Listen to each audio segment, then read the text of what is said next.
ଆଜି ରାତିରେ ସେ ନାରୀ ତୁମକୁ ଫୋନ୍ କରିବ, ହାତ ଧରିକି ରୁମ୍କୁ ଡାକିବ, ଯାହା ଚାହିଁବେ ତାହା କରିବ। କେବଳ ବିଛଣାରେ ଶୋଇକି ଏହି ଗୋଟିଏ ମନ୍ତ୍ରକୁ 3 ଥର ପଢ଼ି ଦିଅନ୍ତୁ।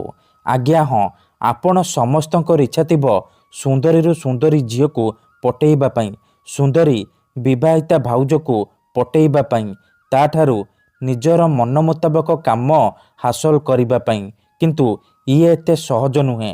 ଏଥିପାଇଁ ଆମର ତନ୍ତ୍ରଶାସ୍ତ୍ରରୁ ମୁଁ ଆଜି ଆପଣଙ୍କ ପାଇଁ ଏମିତି ଏକ ସହଜ ମହାଶକ୍ତିଶାଳୀ ନାରୀ ମୋହିନୀ ବଶୀକରଣ ନେଇ ଆସିଛି, ଯାହାକୁ ଆପଣ କରିଦେଲେ କେଉଁ ବି କୁଆଁରୀ ଝିଅ ବା ବିବାହିତା ନାରୀକୁ ମୁହୂର୍ତ୍ତକ ଭିତରେ ନିଜ ପ୍ରେମରେ ଦିବାନୀ କରିପାରିବେ, ତାଠାରୁ ନିଜର ମନ ମୁତାବକ କାମ ହାସଲ କରିପାରିବେ। ଏହି ବଶୀକରଣ କରିବା ପାଇଁ ଆପଣଙ୍କୁ କିଛି ବି କଷ୍ଟ କାମ କରିବାକୁ ପଡ଼ିବନି କିମ୍ବା କିଛି ବି ପଇସା ଖର୍ଚ୍ଚ କରିବାକୁ ପଡ଼ିବନି। କେବଳ ରାତିରେ ଶୋଇବା ପୂର୍ବରୁ ବିଛଣାରେ ଶୋଇକି ଏହି ଗୋଟିଏ ମନ୍ତ୍ରକୁ 3 ଥର ପଢ଼ିଦେବେ। ତାପରେ ଦେଖିବେ ଯେଉଁ ଝିଅ ଆପଣଙ୍କୁ ଭାव ଦେଉନଥିଲା ସେ ଝିଅ ନିଜେ ଆସି ଆପଣଙ୍କୁ ଭଲ ପାଉଛି ବୋଲି କହିବ। ଯେଉଁ ବିବାହିତା ନାରୀ ବା ପଡ଼ିଶା ଘର ଭାଉଜକୁ ଆପଣ ଦିନରାତି ଭାବୁଛନ୍ତି, ତାର ସୁନ୍ଦରତାକୁ ଦେଖି ତାଠାରୁ ନିଜର ମନ ମୁତାବକ କାମ ହାସଲ କରିବାକୁ ଚାହୁଁଛନ୍ତି, ସେ ନାରୀ ନିଜେ ତୁମକୁ ଫୋନ୍ କରିବ, ହାତ ଧରିକି ଘରକୁ ଡାକିବ, ଯାହା ଚାହିଁବେ ତାହା କରିବ। ନମସ୍କାର ଫ୍ରେଣ୍ଡସ୍, ଓଡ଼ିଆ ଫଣ୍ଡା ଚ୍ୟାନେଲକୁ ଆପଣମାନଙ୍କୁ ସ୍ୱାଗତ। ଯଦି ଆପଣ କେଉଁ ଝିଅକୁ ମନେ ମନେ ଭଲ ପାଉଛନ୍ତି କିନ୍ତୁ ଯେତେ ଚେଷ୍ଟା କଲେ ମଧ୍ୟ ତାକୁ ପଟେଇ ପାରୁନାହାନ୍ତି, ତାକୁ ନିଜର ମନ କଥା କହିବାକୁ ଡରୁଛନ୍ତି, ଆଉ ଆପଣ ଚାହୁଁଛନ୍ତି କି ସେ ଝିଅ ନିଜେ ଆସି ଆପଣଙ୍କୁ ଭଲ ପାଉଛି ବୋଲି କହୁ, ତେବେ ଆଜିର ଏହି ଭିଡ଼ିଓଟି ଆପଣଙ୍କର ଇଚ୍ଛାକୁ ପୂରଣ କରିବ। ଏହି ବଶୀକରଣକୁ ପୂର୍ବରୁ ପ୍ରୟୋଗ କରିକି ଦେଖାଯାଇଛି। ଏହାର ପ୍ରୟୋଗ କେବେ ବି ଖାଲି ଯାଏନି। ଯିଏ ବି ଏହି ବଶୀକରଣ କରିଛି 100ରୁ 100% ସଫଳ ହେଇଛି। ନିଜ ପସନ୍ଦର ଝିଅକୁ ଅତି ସହଜରେ ପଟେଇ ପାରିଛି। ସୁନ୍ଦରୀରୁ ସୁନ୍ଦରୀ ପଡ଼ିଶା ଘର ଭାଉଜଠାରୁ ନିଜର ମନ ମୁତାବକ କାମ ହାସଲ କରିପାରିଛି। ଶାଶୁ, ନଣନ୍ଦ, ଦିଅର, ଭାଉଜ କାହାକୁ ବି ନିଜ ବଶରେ କରି ତାଠାରୁ ନିଜର ମନ ଚାହୁଁଥିବା କାମ ହାସଲ କରିପାରିଛି। ତେବେ ଏହି ବଶୀକରଣ ଆପଣ କିପରି କରିବେ, କେମିତି କରିବେ, କିପରି ଆପଣ ରାତିରେ ଶୋଇବା ପୂର୍ବରୁ ବିଛଣାରେ ଶୋଇକି ମନ୍ତ୍ରକୁ 3 ଥର ପଢ଼ିବେ, ମୁଁ ଆପଣଙ୍କୁ ଶିଖେଇବି। ସମ୍ପୂର୍ଣ୍ଣ ପ୍ରୟୋଗ ବିଧି ଠିକ୍ ଭାବରେ ଶିଖେଇବି। ଜାଣିବା ପାଇଁ ଆପଣ ଭିଡ଼ିଓଟିକୁ ମୂଳରୁ ଶେଷ ପର୍ଯ୍ୟନ୍ତ ପୁରା ଧ୍ୟାନ ସହିତ ଦେଖନ୍ତୁ। କାହିଁକି ନା ଅଧାରୁ ଛାଡ଼ିକି ପଳେଇଲେ କିମ୍ବା କାଟି କାଟି ଦେଖିଲେ ଆପଣ କିଛି ବି ବୁଝିପାରିବେନି। ପରେ କମେଣ୍ଟ କରିବେ, ଗୁରୁଜୀ ଆପଣଙ୍କର ବଶୀକରଣ କାମ କରୁନି।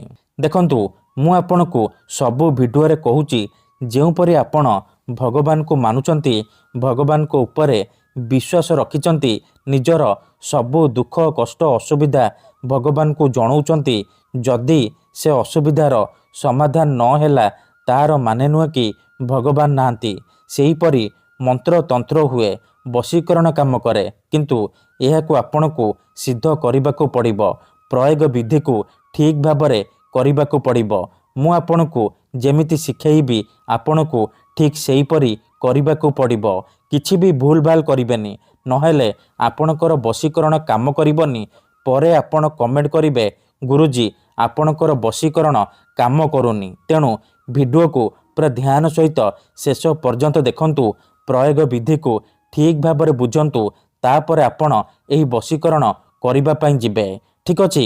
ବିଧିଟି ଜାଣିବା ପୂର୍ବରୁ ଯଦି ଆପଣ ଆମ ଚ୍ୟାନେଲକୁ ପ୍ରଥମ ଥର ଆସିଛନ୍ତି, ତେବେ ଦୟାକରି ଚ୍ୟାନେଲକୁ ସବସ୍କ୍ରାଇବ୍ କରି ପାଖରେ ଥିବା ବେଲ୍ ଆଇକନ୍କୁ ମଧ୍ୟ ଦବାଇ ଦିଅନ୍ତୁ, ଯାହାଦ୍ୱାରା ଆମେ ଯେଉଁ ବି ଭିଡ଼ିଓ ଅପଲୋଡ଼ କରିବୁ ସର୍ବପ୍ରଥମେ ଆପଣ ଦେଖିପାରିବେ ଆଉ ତାର ଲାଭ ପାଇପାରିବେ। ତେବେ ଚାଲନ୍ତୁ ଜାଣିବା ଏହି ବଶୀକରଣ ଆପଣ କିପରି କରିବେ। ମନେ ରଖନ୍ତୁ, ଏହି ବଶୀକରଣ ବିଧିକୁ ଆପଣ କେଉଁ ବି ବାରରେ କରିପାରିବେ, କିନ୍ତୁ ଯେବେ ବି କରିବେ ରାତିରେ ଶୋଇବା ପୂର୍ବରୁ କରିବେ। ବିଧିଟି କରିବା ପୂର୍ବରୁ ଭଲ ଭାବରେ ହାତ ଗୋଡ଼ ଧୋଇକି ସଫା ବସ୍ତ୍ର ପିନ୍ଧିକି ଆପଣ ଏହି ବଶୀକରଣକୁ ଆରମ୍ଭ କରିବେ। ପ୍ରଥମେ ଆପଣ କ'ଣ କରିବେ, ଖଣ୍ଡେ ସାଧା କାଗଜ ଆଣିବେ। ସେ ସାଧା କାଗଜରେ ସେଇ ଝିଅ ବା ସ୍ତ୍ରୀର ନାମ ଲେଖିବେ, ଯାହାକୁ ଆପଣ ବଶରେ କରିବାକୁ ଚାହୁଁଛନ୍ତି ତା ପାଖରେ ନିଜର ନାମ ଲେଖିବେ। ତାପରେ ଯେତେବେଳେ ଶୋଇବା ପାଇଁ ଯିବେ ସେ କାଗଜକୁ ଭଲ ଭାବରେ ମୋଡ଼ିକି ନିଜର ତକିଆ ତଳେ ରଖିଦେବେ। ତାପରେ ସେଇ ତକିଆରେ ମୁଣ୍ଡ ଦେଇକି ଶୋଇବେ। ମନେ ରଖନ୍ତୁ, ପୂର୍ବ ଦିଗକୁ ମୁଣ୍ଡ ଦେଇକି ଶୋଇବେ।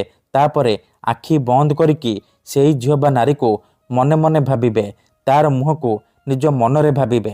ତାପରେ ଏହି ମନ୍ତ୍ରକୁ 21 ଥର ପଢ଼ିବେ।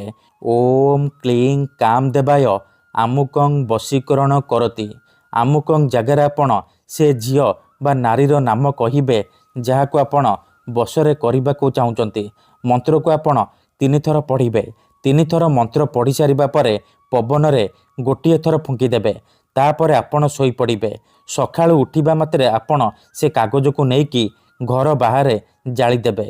ଗ୍ୟାରେଣ୍ଟି ଦେଉଛି, ଏତିକି କରିକି ଦେଖନ୍ତୁ, ଯେଉଁ ଝିଅ ବା ନାରୀ ପାଇଁ ଏହି ବଶୀକରଣ କରିଥିବେ ସିଏ ନିଜେ ଆସିବ ଆପଣଙ୍କ ସହିତ କଥା ହେବ, ଆପଣଙ୍କୁ ଭଲ ପାଉଛି ବୋଲି କହିବ। ଧନ୍ୟବାଦ।